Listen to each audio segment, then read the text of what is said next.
Olá, estamos começando mais um MCZ Notícias e temos como convidado de hoje o ex-secretário de Turismo de Maceió e professor da UNEAL, Ricardinho Santa Rita. Tenho aqui comigo a minha companheira de bancada, Natália Barros. Olá, Ricardinho, seja muito bem-vindo ao MCZ Notícias. Obrigado, Natália, obrigado, João, pelo convite, pelo espaço e pela oportunidade de a gente dialogar e debater aqui sobre assuntos diversos, políticas públicas principalmente. Ricardinho, você fala muito sobre o conceito, né, cidade inteligente. Explica um pouquinho para a gente, para os nossos telespectadores, o que se trata desse conceito, uma cidade inteligente.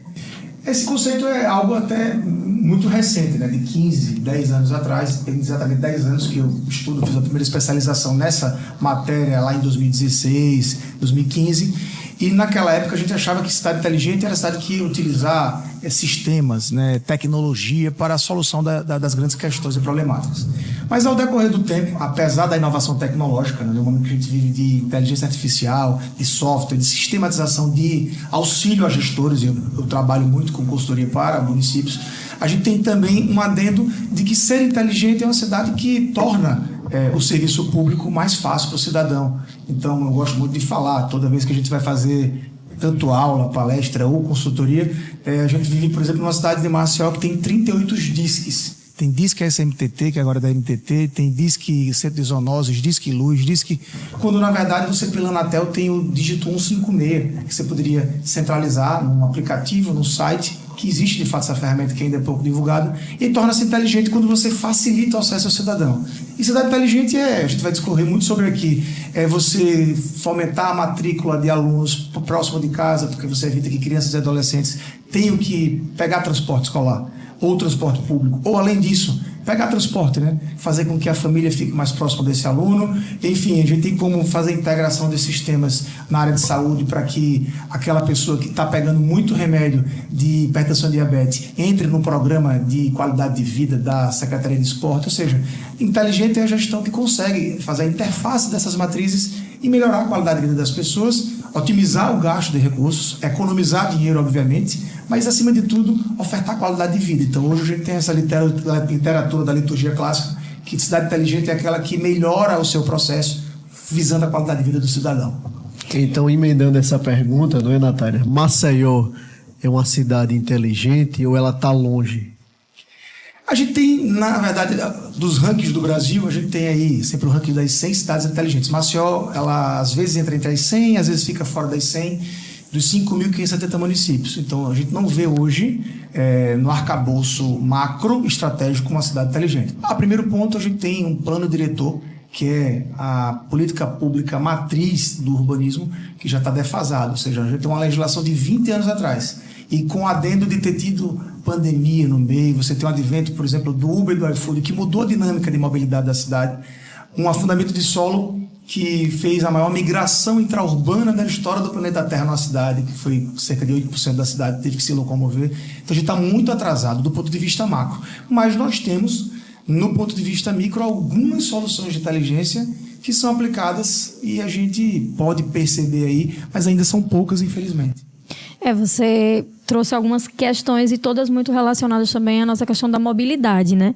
E emendando também, você mencionou aí dos bairros, né? Foram 5 bairros que nós perdemos, basicamente, né? Então, a circulação, ela se concentrou em outros pontos da capital. Como é que você vê hoje esses desafios mesmo, a partir da ausência dessa atualização do plano diretor, dessa perda desses 5 bairros, dessa migração dessa população que nem conseguiu se concentrar em Maceió, né? Muitos foram até para a região metropolitana. E aí, como é que você vê essa questão da mobilidade hoje da nossa cidade? É excelente, Natália. A gente teve uma cidade que chegou a bater 1 milhão pelo IBGE e agora chegou em 960 mil. Então, a gente perdeu população. Maior prova disso, Marechal Deodoro e Rio Largo receberam 2 em 1 escolas que a Braskem pagou. Por quê? Houve uma expulsão desse aluno, que era do ensino fundamental da capital, que foi morar nessa região metropolitana. Satuba é uma das cidades do Brasil que teve o maior ganho de crescimento de densidade populacional do Brasil. Mas falando de mobilidade, eu costumo dizer que todos os dias uma Arapiraca inteira, não sei, cerca de 230, 240 mil pessoas, saem da parte alta da cidade para a parte baixa para estudar ou trabalhar e voltar. E aí você tem os corredores de transporte de ônibus, você tem pontos de ônibus, que é o principal sistema de transporte coletivo, né? A gente é um transporte coletivo, não é público, porque ele é pago, é concessionado. E a gente tem quantos pontos de ônibus que eram naquela região dos bairros afetados? Eu mesmo, a vida inteira, eu nasci no bairro do Pinheiro, me criei no bairro do Farol. Então, os pontos de ônibus que eram afeitos aos meus vizinhos, eles não existem mais. Para onde foram essas pessoas? Então, existe um estudo que a Diagonal, foi contratada pela Braskem, fez que essa população no núcleo focal 1, que foi expulso desses 5 bairros, elas estão mais concentradas na Santa Lúcia, no Tabuleiro, Cidade Universitária, Santos Dumont. Então, eu preciso que essas linhas de ônibus sejam construídas a partir de lá. Preciso melhorar o terminal rodoviário dessa região. E não foi feito. Eu preciso fazer, na verdade, uma pesquisa matriz origem e destino. Todos os dias de manhã, qual o bairro que eu moro, qual o bairro que eu trabalho. Então, qual é o meu fluxo de visitação? Se eu tenho filhos, preciso buscar e levar na escola, então qual é esse passeio, essa viagem? Eu vou a pé, eu vou de ônibus, eu vou de moto, eu vou de carro. Então, a gente tem hoje, infelizmente, pela falta de dados, então, por isso que a gente tem essa defasagem da cidade inteligente, essa falta de dados, lógico, está sendo feito novamente um estudo em relação a isso. A FGV foi contratada pela prefeitura, mas a gente não tem audiências públicas com acesso a dados. No próximo final de semana, o Detran vai fazer um hackathon para trabalhar sobre segurança viária, 48 horas, com todos os dados abertos, que aí é o Detran de Alagoas, o presidente Marco Filho, o governador Paulo Dantas, estão fazendo lá no Jaraguá, com todos os dados abertos para a gente evitar acidente viário. Semana passada eu estive no CRE, o Antônio Monteiro do Detran, a gente chegou a ter 1.000 mortes no trânsito em Alagoas até 5 anos atrás, chegamos a 600, ano passado foi 850, e aí o governo está fazendo o quê? Chamando toda a comunidade científica, dando seus dados para discutir soluções. E acho que a gente precisa fazer isso também na capital, em Maceió, para melhorar os fluxos de ônibus, quais são as novas linhas, quais são as alternativas, por exemplo, de integração. A gente tinha Duval de Góes Monteiro, que chega com a Fernandes Lima, você tem a menina Marcelo, que era vice-pressa, mas vice-pressa não tem nada, e tem pela Cambona, General Hermes por baixo, que ela foi interditada. Então, se você tinha 3 vias arteriais que ligavam a parte alta à parte baixa da cidade, uma foi interrompida. E aí tem hoje a antiga Ecovia Norte, Rota do Mar, ou seja, você construiu um fluxo gigantesco para dentro do Benedito Bentes. Então, você causa um tumulto também naquela região interna. E não vou falar aqui de Benedito Bentes, que você tem um terminal na Praça Padre Cícero, mas você tem 30.000 pessoas naquela região circunvizinha das comunidades que precisam tomar, muitas vezes, um transporte clandestino para poder ir ao terminal para pegar o ônibus. Então, como é que está esse problema do impacto da mobilidade? Se a gente puder falar além da mobilidade. Por exemplo, a gente tem 76 unidades de saúde. Naquela região eu perdi algumas. Então, aonde a população foi morar? Na cidade universitária, no Estádio Gomes, no Graciliano, eu preciso ampliar o serviço de atenção primária de saúde nessa unidade básica. Eu preciso fortalecer o território do agente comunitário de saúde. Eu preciso remodelar as equipes de programa Saúde da Família. Bora falar da educação. Muito além de você manter o aluno na sala de aula, a qualidade do ensino é uma métrica no fundamental de 18 a 26 alunos. A gente tem hoje em Maceió, com a greve do transporte escolar, a gente não está tendo aula. Mas a gente tem um problema em Maceió nos últimos anos de salas de aula com 32, 38, 40 alunos. Então há um déficit de aprendizagem que faz a Maceió ser uma das piores capitais do Brasil no IDEB. Tudo isso é impacto. Existe culpa? Não, existe consequência. Eu falo muito, não vamos perder tempo com desculpa, com culpado. Existe algo que está constatado e a gente precisa saber a partir daí qual a solução vai buscar. E aí, Ricardinho, a gente observa que Maceió recebeu, por exemplo, 2 bilhões de reais nos últimos anos, somando BRK, somando a Braskem, e aí demonstra que não é dinheiro que soluciona problemas, mas uma equipe técnica capacitada, um estudo aprimorado. Como é que você vê essa questão? Muito dinheiro e pouca obra de fato que realmente coloca a cidade no rumo dos trilhos corretos. Assim, fantástico esse paradoxo, porque quando se fala, o poder público fala, falta dinheiro. Aí eu vou aqui para não ficarmos só na pauta Maceió. Alagoas, dos 102 municípios, 98 grupos políticos foram prefeitos reeleitos, 100% reeleitos, ou fizeram seu sucessor.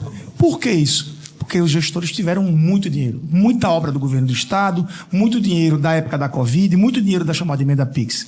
Só que Maceió foi diferente, foi além. É uma cidade rica, que recebeu 2 bilhões, ou seja, Maceió tinha, quando 4 anos atrás, eu fazendo parte da gestão atual, a gente assumiu a cidade, o orçamento era 3,4 bi.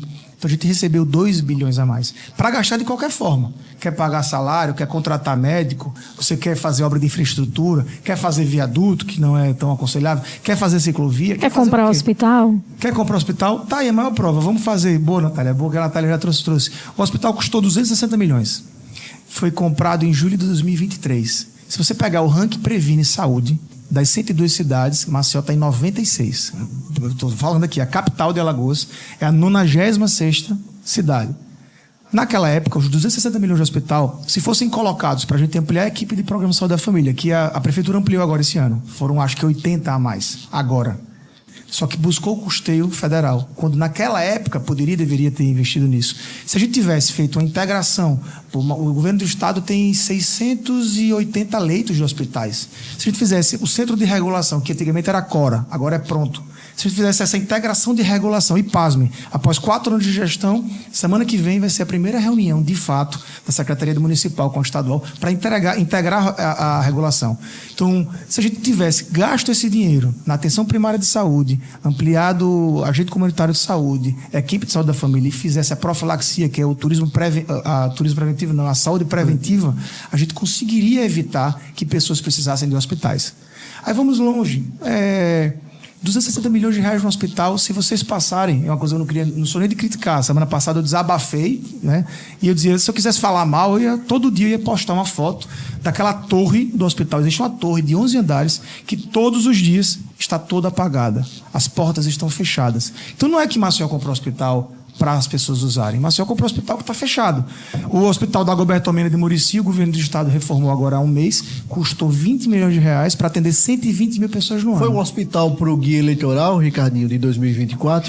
Talvez, acho que é a megalomania das grandes coisas. Talvez querer dizer que tem hospital. Daqui a pouco eu achava que eles iam comprar o Maceió Shop para fazer o mercado da produção, até eu brinquei com o Roda na época.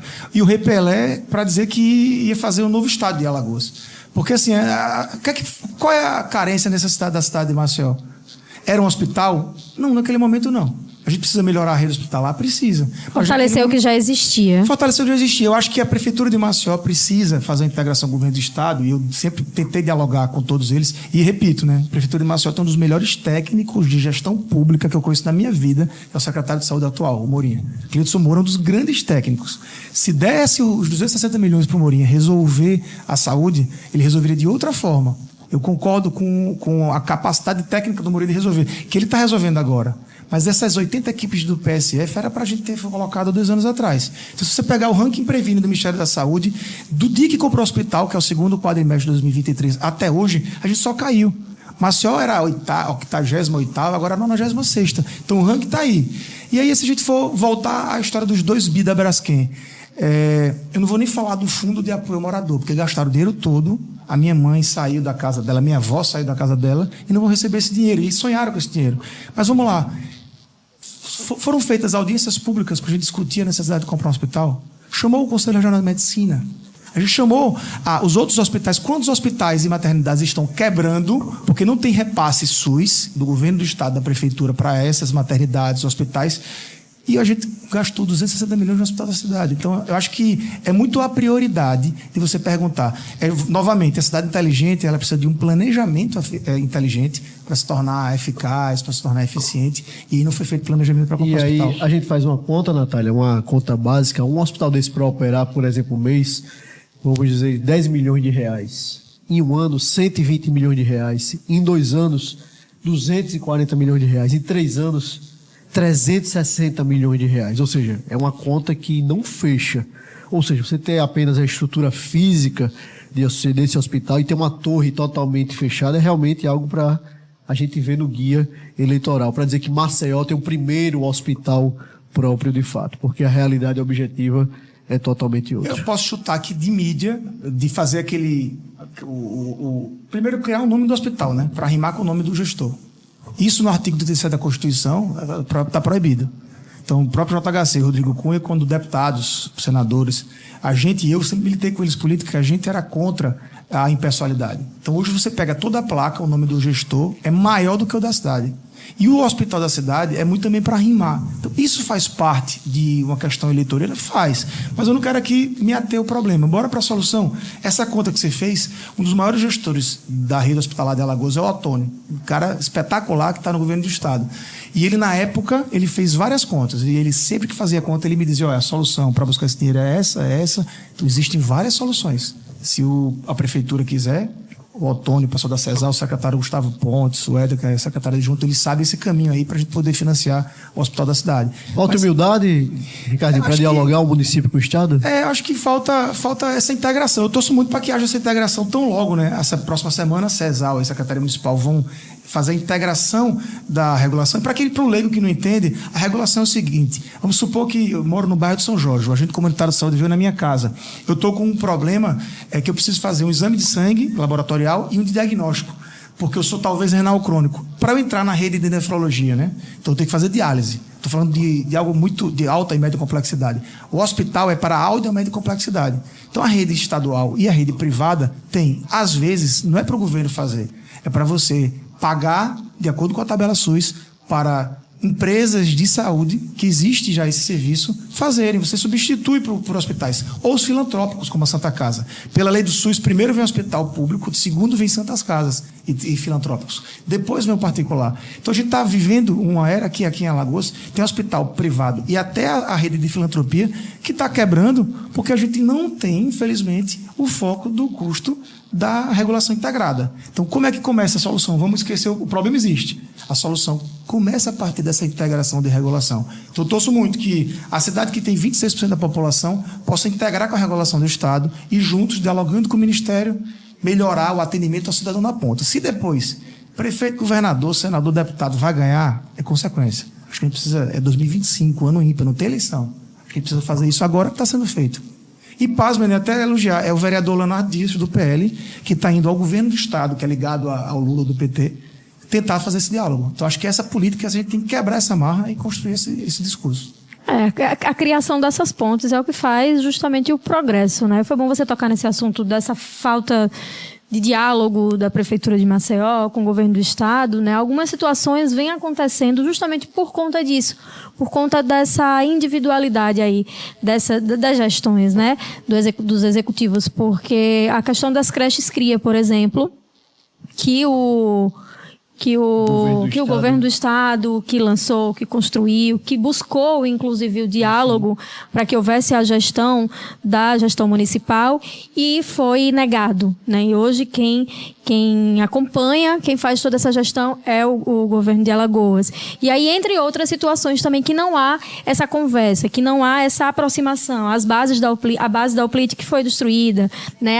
As câmeras de vídeo monitoramento que foram ali retiradas e entrou em processo judicial. Então, como funciona? O que é que precisa? O que é que falta para que haja essa aproximação? Que pare, né? Que a gente possa estancar aí essa... Parece que é uma disputa o tempo inteiro, né? E parece que estão sempre em campanha eleitoral e só o povo que perde, exatamente. Esse apelo é fantástico. Hoje, essa semana, o Hospital do Idoso volta à obra de construção. E passou um ano embargado, porque existe uma lei de 1993, que você não pode, acho que é de 93, eu posso estar errado com um ano, mas a lei existe, que você não pode construir clínica hospital com leito a 500 metros da indústria química. Ali na Duval do Góes Monteiro, em frente ao futuro Hospital do Idoso, tem a White Martins, que é uma empresa química. Mas o que é que impera o bom senso? Rapaz, vamos construir um hospital. Deram a licença ambiental prévia. Quando começou, aí, vamos embargar. Então, pareceu uma disputa eleitoral. E hoje, graças a Deus, vai voltar a ser. Só que foi a Justiça que mandou fazer essa obra. E você traz, Natália, pontos importantes. A integração, a segurança pública, na minha opinião, vai ser a grande pauta da eleição no ano de 2026. A gente está vivendo novamente, infelizmente, apesar desse avanço que Alagoas teve, Maceió, 15 anos atrás, era a terceira cidade mais violenta do mundo em crime letal. Ela, junto com São Pedro Sula e Ciudad Juárez. Ciudad Juárez, no México, é a rota do narcotráfico. São Pedro Sula tem uma guerra civil. Maceió era a terceira do mundo. E hoje a gente já não está nem entre os 100 do Brasil.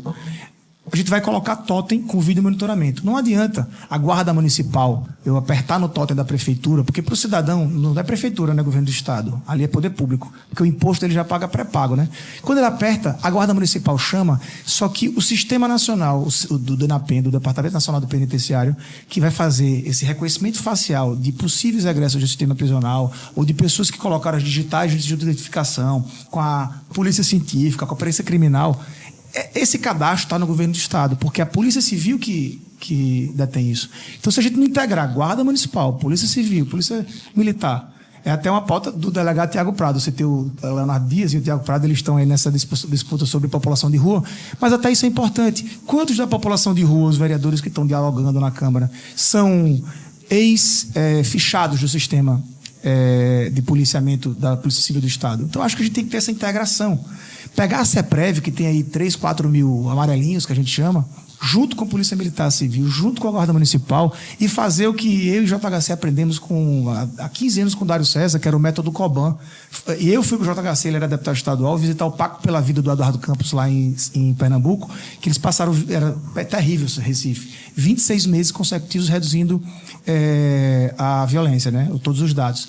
E aí a gente via lá a distribuição de distritos na região metropolitana, que governo do estado e prefeitura sentaram, e eles pegavam lá o seguinte: ó, eu tenho um território aqui, um bairro, vamos colocar mais guarda civil, mas no outro bairro bora colocar policial militar, no outro vamos colocar o amarelinho da CEPREV. Então a gente tem no poder público força de policial de operação de rua suficiente para, de forma integrada, resolver o problema.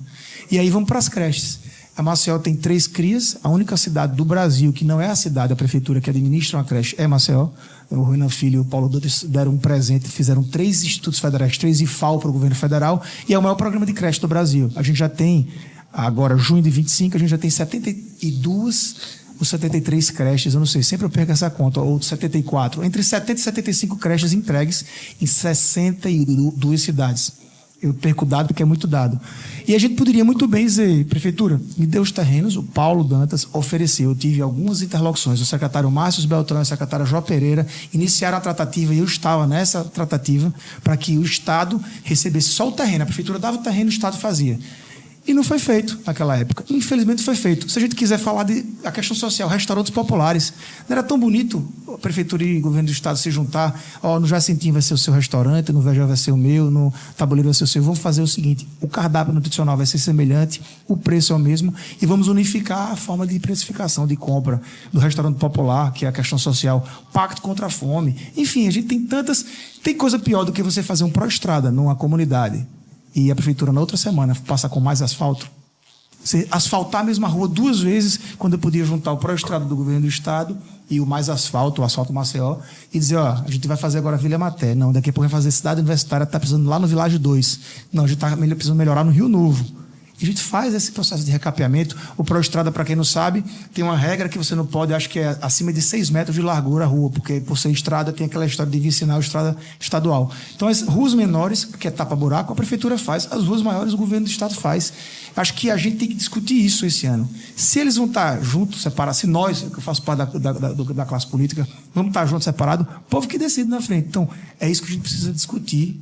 Já está atrasado, mas nesse momento a gente amadurecer isso. Ricardinho, agora no mês de maio, você utilizou suas redes sociais e fez algumas críticas à gestão do governo JHC, reiterou a questão que ele falou que a culpa do lixo, do descarte de resíduos, né, era parte de responsabilidade da população. O que é que você tem a dizer em relação a esse caso, em relação a essa crítica ao prefeito JHC? Primeiro eu vou começar elogiando, para não dizer que eu estou só criticando, para não dizer que é politicalesco ou é eleitoral. Parabenizar porque, por exemplo, 4 anos atrás eu era secretário de Turismo, Esporte e Lazer, a gente fez um plano de turismo e lazer para Maceió, um plano municipal junto com o Sebrae, ganhamos de graça do Sebrae, graça não, o Sebrae que bancou. E os grandes técnicos, na época, o diretor superior do Sebrae era o Vinícius Lages, ex-ministro do Turismo, então a gente ganhou de presente. Eu fui assessor do Vinícius quando ministro, então não fui secretário do JHC à toa. E a gente conseguiu ter esse boom, é um dos grandes pontos fortes da gestão. Criamos o mapa de pontos instagramáveis, que é importante. Existem outros problemas do turismo que a gente vai discutir mais à frente, então, enfim, línguas sujas é um ponto, mas eu não vou entrar aqui nesse ponto. Semana passada, eu até estou um pouco rouco, gripado. Após 3 dias de chuvas torrenciais intensas, eu cheguei em casa numa madrugada e foi uma noite que eu não tinha dormido. Eu tinha ido a 2 comunidades, no Jacintinho e no Reginaldo, que é Jacintinho também. E eu vi pouca gente ajudando. Vi muitos vereadores, lideranças comunitárias, mas eu vi assim, pouca gente se sentindo representada pelo poder público, pelos políticos. E aí muitas pessoas me reconhecem como político apontando o dedo. Eu cheguei em casa, era 5h30, 6 horas da manhã, e eu vi um vídeo do JHC, do Rodrigo Cunha, prefeito e vice, na tarde anterior, dizendo que as pessoas sujam, que o córrego está sujo, que a culpa é de vocês. Como se a culpa fosse estritamente do povo. O povo tem parcela de culpa, sim. Eu tenho que assumir como povo que tem parcela de culpa. Eu já joguei lixo na rua, sim. Só que nesses 4 anos a gente não teve um processo de educação ambiental. Nós ganhamos 1,7 bilhão em dinheiro da Braskem, mais alguns milhões em obras, como uma compensação do maior crime ambiental da história. Não teve um processo de educação ambiental. A gente reduziu o processo de coleta seletiva, apesar do Moacir Teófilo ser um grande secretário, reconhecido por todo mundo nos esforços que ele faz. Só que Maceió gasta com lixo, por ano, metade do orçamento da cidade de Arapiraca. Então a gente não tem projeto de coleta seletiva, a gente não tem projeto de conscientização. E critiquei muito o seguinte: comunicação é importantíssima. E eu advogo da comunicação institucional, cívica, cidadã. Eu sou professor de gestão pública na universidade, mas eu tenho uma missão. Sexta-feira eu vou estar no Colégio São Judas, que o professor Elton me chamou para palestrar com crianças. E eu palestro para crianças em escola gratuitamente. Quem quiser me chamar pode entrar na rede social. E a educação ambiental é um dos principais focos, porque essa nova geração vai ascender com esse processo de educação ambiental. Então, ali foi um desabafo meu, que eu acho que o prefeito e vice-prefeito da minha cidade, o governador e vice-governador do meu estado, o presidente e vice-presidente do meu Brasil, não pode só jogar a culpa no povo se ele não fez a parte dele. E eu comecei elogiando sobre o Plano Municipal de Turismo e Lazer, que fez Maceió ter esse boom no turismo. Só que a gente não teve plano de manejo de resíduo, a gente tem um plano de saneamento que não está sendo respeitado, a gente não teve plano de macrodrenagem na cidade de Maceió, e a PPP de drenagens pluviais, eles fizeram uma audiência pública agora dias atrás, que ninguém da Câmara foi convidado. E você tocou num ponto importante, Ricardinho, que é essa questão da comunicação institucional. Por exemplo, a gente faz o nosso papel enquanto imprensa na Jovem Pan, na Folha de Alagoas, no MCC Notícias, dizendo, por exemplo, o telefone da Defesa Civil, não descarte o lixo, tais ruas estão alagadas, não passe por tal ponto, tem batida aqui, tem acidente acolá. A gente faz o nosso papel enquanto imprensa. Mas, por outro lado, a comunicação institucional do JHC tem se baseado, por exemplo, nas redes sociais, em influenciadores digitais. Enquanto a chuva estava assolando Maceió no domingo, por exemplo, os meios de comunicação sérios, que respeitam, né, o seu público, estavam falando, apontando os problemas, as deficiências, e o prefeito estava numa festa privada, né, de influenciadores digitais. Então, a gente tem que separar o que é uma comunicação séria, institucional, que são veículos legalmente constituídos, e o que são brincadeiras, né, de rede social, brincadeiras instagramáveis, porque essas pessoas não têm o comprometimento público de dizer o número da Defesa Civil, de estar apontando quais são os problemas de Maceió, para tentar solucioná-los, diga-se de passagem. Naquele domingo, quando aconteceu tudo aquilo, eu fiquei tocado. Quase que eu mandava mensagem, disse, não vou porque vai parecer eleitoral. Tá tendo lá, era a live do Safadão, no rancho do Carlinhos Maia, a cidade acabada em água.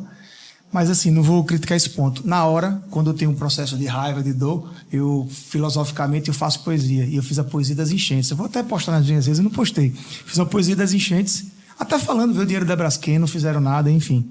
Mas não publiquei, porque eu não estou para criticar. Estou para tentar apontar. Passei 3 dias vendo a chuva entrar na casa de gente, rede social, todo mundo falando, os mesmos pontos de sempre. E aí teve uma hora que eu fiz o meu desabafo. Mas aí, para voltar a falar o seguinte, você vê, sobre o número da Defesa Civil, vocês da imprensa fazem um processo de divulgação dos serviços públicos, que é importantíssimo. Maceió gastou mais de 100 milhões de reais com mídia institucional. Não vou dizer que é muito, que é pouco, ou se está certo, se está errado. Mas, por exemplo, está aqui, ó, não sei se dá para ver. Meu papel de parede sempre é foto de Maceió. Eu coloquei agora, se você colocar Maceió 156, vai entrar num sistema que foi lá no começo da gestão que a gente queria fazer, de vários serviços da prefeitura, que você vai abrir solicitação. É um telefone, você pode ligar 156, ou você pode entrar no site. Está aqui, entrar com gov.br. Se eu colocar o meu gov.br, eu faço o registro. Eu nunca vi a comunicação institucional da prefeitura fazer um vídeo para ensinar o cidadão a usar o mouse 156. Isso é cidade inteligente. É você centralizar. O Paulo Maluf, quando era prefeito de São Paulo, ele criou uma rede de call center com 120 pessoas que não era 24 horas, era 12 horas por dia, 16 horas por dia. Você ligava para reclamar, as pessoas pegavam, ele tinha há 30 anos, quando eu, JHC e Rodrigo éramos meninos, anotava, era Excel, ou Rodrigo, não sei o que era naquela época, não era sistema. Hoje, com um 56, você consegue ter acesso ao sistema. Mas eu nunca via propaganda institucional da prefeitura falar sobre atravessar na faixa de pedestre, fazer coleta seletiva. Se eu vejo um animal com maus tratos ou um cavalo na rua abandonado, qual o centro de zoonoses, o telefone para ligar? O LED queimou aqui na minha rua. Qual é o Disque Luz? Então a gente tem hoje uma favelização de 30 a 40 números disques e até de aplicativos. Por exemplo, o Luz Cidadão, que é da DMT, tem um aplicativo, o 56 é outro. Você tem um da limpeza urbana. Então acho que a gente tem que fazer esse trabalho. E eu acho que tem 2 ex-parlamentares do Congresso Federal, que são as maiores autoridades em economia digital do Brasil, que eram o presidente e o vice-presidente da comissão de economia digital e de aplicativos, que era a lei das startups. Na época era o deputado federal JHC e era o senador Rodrigo Cunha. Então os meus 2 amigos, que eram as maiores autoridades no Congresso Nacional para discutir sobre digitalização de serviços para a cidade, têm a oportunidade agora. Se não tiver, 2026 tem eleição. Aliás, 28, né? Tem eleição. E aí, Ricardinho, você falou meus 2 amigos, a gente queria entender a sua relação, entender um pouco, né, como é que funciona a cabeça do gestor. Quem é João Henrique e quem é JHC na sua ótica? Acho que a gente, assim, eu saí da prefeitura vai fazer 4 anos, fui cancelado nas redes sociais, fui julgado por 5 milhões de pessoas e aí eu aprendi quem era eu naquele momento de dor. Muitas vezes a gente precisa levar um solavanco e hoje eu entendo o seguinte: podem me cancelar quantas vezes for, mas não pode cancelar a aula, não pode cancelar a cirurgia eletiva, não pode cancelar ônibus por causa de chuva, não pode cancelar a vida das pessoas na rua. Mas vamos voltar para cá. Eu acho que somente a gente pode responder por si. Na convenção do JHC, em setembro de 2020, eu abri o discurso dizendo: ninguém apaga a história de quem faz o bem. Quem faz o bem, só quem apaga a história do que faz o bem é a própria pessoa. Então, eu acho que a gente precisa todos os dias saber qual a nossa missão, nosso propósito. Parece até clichê de vida. O que é que eu faço para mim, o que é que eu faço para as pessoas ao meu redor, o que é que eu faço para a coletividade. Traçar quem é a figura humana, a persona, e quem é o político, acho que é algo que eu não gosto de julgar ninguém. Eu fui tão julgado, me machuquei tanto, mas eu acho que é algo que ele, não somente, mas todos os políticos deveriam fazer. E muitas vezes eu vejo políticos, olha que eu dialogo com a classe política do Brasil inteiro, e já morei em Brasília há um bom tempo, eu vejo políticos apenas saberem quem são quando perdem a eleição ou quando saem do mandato. Então, vou fazer outra pergunta, Ricardo. Por favor. O poder embriaga? Totalmente. Dizem que se você quiser conhecer um poder, um homem deu o poder a ele. Na verdade, acho que o poder embriaga. E o que é o inébrio, a embriaguez? A embriaguez faz a gente ficar mais sincero, verdadeiro, mais infantil. Criança sincera, verdadeira. Então, o poder, ele nos traz ele tira certos filtros. Eu tenho meus pais, que são jovens de quase 70, eles vão perdendo os filtros. Porque chega um ponto da vida que você não tem mais saco de ficar fazendo média com ninguém. Então, eu acho que o tempo e o álcool faz a gente voltar àquela questão infantil. Então, o poder embriaga nesse ponto, da gente colocar luz ao que está dentro das pessoas. Ninguém engana todo mundo a todo tempo. Então, às vezes, o poder coloca a luz. Se serve para quem na política? Para todos. Eu acho que cada um com si que vai poder resolver. Eu tive momentos de poder, antes de ser secretário de Maceió, fui assessor de ministro, passei por 4 ministérios, fui secretário nacional, tinha 29 anos de idade, e naquela época eu fiquei embriagado também. Eu só tive consciência disso quando? Depois que eu passei por um processo de mandado de prisão da Lava Jato, venci a justiça, provei minha inocência, e ali eu levei um solavanco. Depois eu vi o cancelamento, e eu espera aí. Ou eu agora paro, entendo quem eu sou, para me recapacitar, me requalificar, me fortalecer e voltar para o fronte, ou eu não vou conseguir fazer aquilo que eu tenho que fazer. Então, comigo foi dessa forma. Com cada um a receita, não é receita de bolo, é diferente. E na política partidária, quem trai mais, vence mais? Não necessariamente. Dizem que a política é rumo da traição, como eu não traí, fui traído sempre. Então, eu acho que, na verdade, a gente falou aqui de Pedro, do perdão, né? Pedro chega para Jesus e disse: eu posso perdoar o meu amigo 7 vezes, ele não, 70 vezes 7. Acho que o perdão é salutar, e acho que a pessoa que trai, que engana, que ludibria, vai chegar um momento, como diz a minha avó, Dona Lúcia, né, 93 anos, quanto mais alto o coqueiro, maior a queda do coco. Vai chegar o momento da sua queda. Porque a vida, na verdade, é o que mais se discute, Maceió, uma roda gigante. Uma hora você está por baixo, outra hora você está por cima. Nunca você está. E tudo passa, né? Salomão, que era o rei de sabedoria, falava isso, tudo passará. Então eu acho que, na verdade, na política, ela não perdoa o traidor quando esse traidor ele faz de uma forma tão concomitante, tão repetitiva, que ele mesmo vai se tirando do jogo, né? O mal destrói por si só, é uma frase muito forte que eu acredito. E sua relação hoje? Você falou algumas vezes aqui, meus amigos, você foi da gestão JHC, né? Você esteve ali na base do prefeito e hoje não mais, né? E você também mencionou que está aqui junto do governador Paulo Dantas e a gente trouxe essa disputa, esse afastamento entre os dois. E o Ricardo Santa Rita nesse meio, assim? É o Ricardo Santa Rita amigo do João Henrique? É o Ricardo Santa Rita ex-secretário do JHC? Como é que você se posiciona aí nesse meio? Bacana, até você perguntar o Ricardo e o Ricardinho, eu nunca usava Ricardo até o meu cancelamento, eu nos processos mentais, terapêuticos, para dizer, como é que eu vou viver? E aí eu consegui me encontrar nesse caminho. Foi uma porrada, tinha 36 anos, 35 anos de idade, foi uma lapada de vida que eu levei. Mas vamos lá. Começar, 2018, acho que em Alagoas, quem votou no deputado estadual Paulo Dantas e no deputado federal JHC, não conheço outro. Eu votei nos dois. Por coincidência, um se tornou prefeito, outro governador.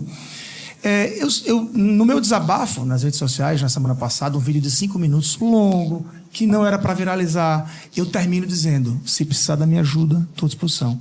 Eu pratico perdão a todo mundo. Eu me doei para poucos amigos, como me doei para o meu amigo João Henrique Holanda Caldas, o JHC. Não me arrependo de nada que fiz na vida, porque tudo que eu fiz foi com o coração, acreditando que era o correto, que era o certo. Naquele momento, era o caminho que eu acreditava que fosse o mais coerente. Quando a gente trouxe, né, até o deputado Davi Maia recentemente falando de trazer o Ronaldo para o grupo, eu tive com o governador Ronaldo Lessa esse fim de semana, fui entregar um presente para ele de aniversário atrasado, um charuto que eu trouxe de Cuba, e o Ronaldo tem o dobro da nossa idade. E naquela época ele dizia, mas ele é seu amigo, você não pode brigar com ele. E eu fui na época para o PDT muito para a relação dos dois. Olha a vida, eu saí da prefeitura antes que o Ronaldo pedisse para sair. Então, voltando aqui, é bacana quando você faz, Natália, esse paradoxo, o Ricardo, amigo do João Henrique, o Ricardinho, secretário, assessor do JHC, eu fui assessor dele, deputado estadual, federal, sempre ajudei. Não só o JHC, quanto o Renan Filho, a relação do meu pai que tem com o senador Renan, eu conheço o Renanzinho, que se chama Ricardo e Renanzinho, ele me chama de Renan, ele me chama de Ricardo. Mas eu tenho uma relação que na vida pessoal, eu aprendi na minha queda, na vida pessoal é uma coisa, na política é outra. Porque existe um jogo de interesse. Existe ego, vaidade junto com o poder, existem interesses, mas existe algo que é mais crasso ainda. Na política, e Maquiavel escreveu lá em 1517, na Floresta Antiga, né? O príncipe não pode ser amado, tem que ser temido. Então, infelizmente, na relação política, você tem que colocar medo naquele cara ou naquela mulher que está do seu lado. Então, esse jogo político é que eu nunca tinha entendido. Então, ingenuidade minha? Não, porque eu convivo com isso desde que nasci. Mas eu aprendi na dor, e é a dor que ensina a gente a como é que eu vou dissociar essas relações. Então, a partir daquele momento que eu saí da política, eu voltei de outra forma. E hoje eu estou de outra forma.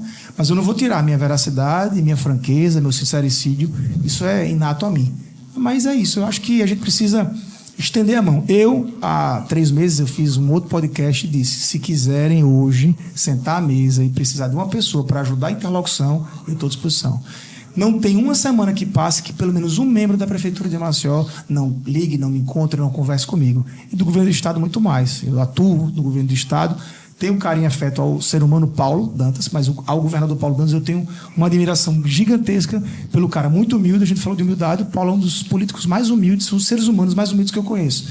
E pela abnegação, um homem obstinado ao trabalho. Então, eu acho que isso é que motiva muito a minha pessoa a trabalhar com o grupo político do governo do Estado. Eu sou liderado pelo governador Paulo. E aí, Ricardinho, falando de 2026, você acredita no alinhamento político Caldas, Calheiros, Assembleia Legislativa Marcelo Vitor, Paulo Dantas, governador do Estado? Sei que há conversas e acredito que as conversas têm que existir. Eu sou a favor. Eu sou torcedor do CRB, mas o lema do CSA é a união faz a força. Eu acho que é importante ter diálogo. E aí colocaria um quinto grupo, coloca aí, você colocou 4, o presidente Marcelo Vitor, o governador Paulo, o senador Renan, ministro Renan Filho, prefeito JHC e nosso presidente deputado Arthur Lira. Então coloco aí esses 6 entes. Eu acredito que esse diálogo existe entre todos, isso é fato, tem que existir, mas eu não sei se haverá espaço na discussão eleitoral do tabuleiro para todo mundo. E aí lá na frente, quem está na planície política, isso é uma verdade, deseja que eles briguem para poder ter a valorização.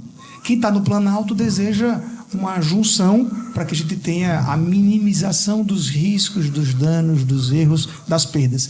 Isso faz parte da política, é um jogo sociológico, filosófico, não é nem matemático. Se você tivesse que apostar hoje, você acreditaria na união entre o grupo dos Caldas com o grupo dos Calheiros para 26? João, eu vou dizer o seguinte, hoje eu aposto que é improvável a desunião de Renan Filho e Paulo Marcelo. Isso, esses quatro, eu acredito que esse grupo político vai estar na unidade em 26. Em 26. Se o grupo político do JHC, Rodrigo Cunha, eu coloco o Rodrigo, porque as pessoas ficam esquecendo, mas o Rodrigo faz parte desse grupo político que será o prefeito de Maceió se o JHC sair. Não pode se... Rodrigo, todo mundo esquece você, eu estou lembrando, eu não fico com raiva de mim, não. E o deputado Arthur Lira. Então, eu acho que esses quatro vão estar com a unidade mantida. É o maior grupo político territorial regional do Brasil. Existem 2 estados que o MDB tem um grupo gigantesco, que é Alagoas e o Pará. Trabalhei com a do Barbalho. O Alda tem 2/3 da bancada federal, da bancada estadual. Aqui a gente tem 2/3 dos prefeitos num partido só. 69º se filia hoje, eu acho, de Messias. Então eu acredito que Renan Filho, Paulo Marcelo Vitor caminham para a unidade. E não vejo como desunificar, porque está dando certo para Alagoas, existem resultados. Agora eu acho que há espaço para que um outro grupo venha para fortalecer, e aí, repito, para minimizar perdas, danos, riscos, erros. Agora, o que é que eu faço de apelo? Que a gente faça essa aliança eleitoral em 26 com a narrativa da aliança administrativa, gerencial, política e institucional em 25. Então, acho que a gente tem que ser de forma recorrente agora.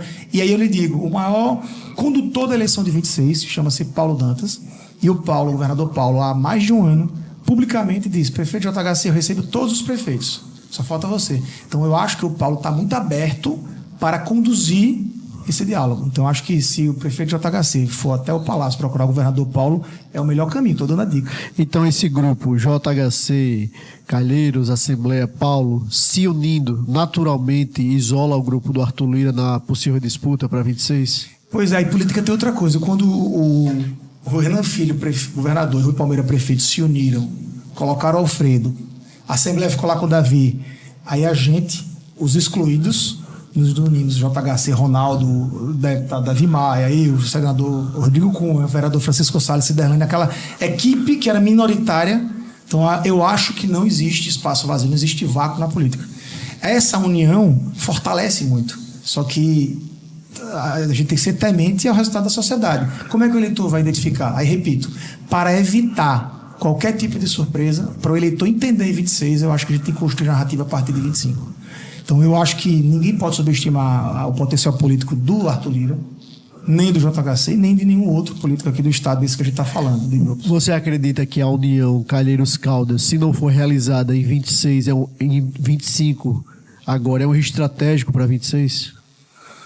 Acho que quem perde muito mais com isso são os Caldas do que os Calheiros. Porque a partir do momento que o JHC tem 3 meses, que a sociedade diz que ele vai sair do PL do Bolsonaro, que a tia vai ser nomeada pelo Lula, que a mãe não assinou a CP do INSS por um acordo político, que ele está dialogando com os Calheiros e ele não nega, é porque de fato existe essa interlocução. Quem cala consente? Ele está consentindo totalmente. Eu falei há um ano, em julho do ano passado, de 24, eu disse, a conversa existe. Então, está acontecendo. Ricardo Santa Rita, ex-secretário de Turismo do Estado de Alagoas, professor da UNEAL. Quero agradecer demais a sua presença aqui no MCZ Notícias. Quero fazer o convite público para que você possa estar aqui em outras oportunidades, tratando dessas e de outras temáticas tão importantes para a nossa cidade de Maceió, para o nosso Estado de Alagoas. Quero agradecer a minha companheira de bancada, Natália Barros, e quero deixar um espaço para suas considerações finais. Queria agradecer, Natália, João, a todos vocês que fazem o MCZ Notícias pela oportunidade, pelo espaço e principalmente pelo debate qualificado. A gente precisa disso, discutir solução, proposta, ideia, porque no fundo, o que consome o nosso conteúdo, que é o público de casa, eles querem propositores de solução, de qualidade. A gente precisa melhorar a vida da gente. E é uma missão minha de vida e fico muito grato pelo espaço. Estou à disposição sempre que vocês me convidarem. Ricardinho Santa Rita, mais uma vez, muito obrigado. Obrigado, Natália Barros. Até o próximo MCZ Notícias. Tchau, tchau.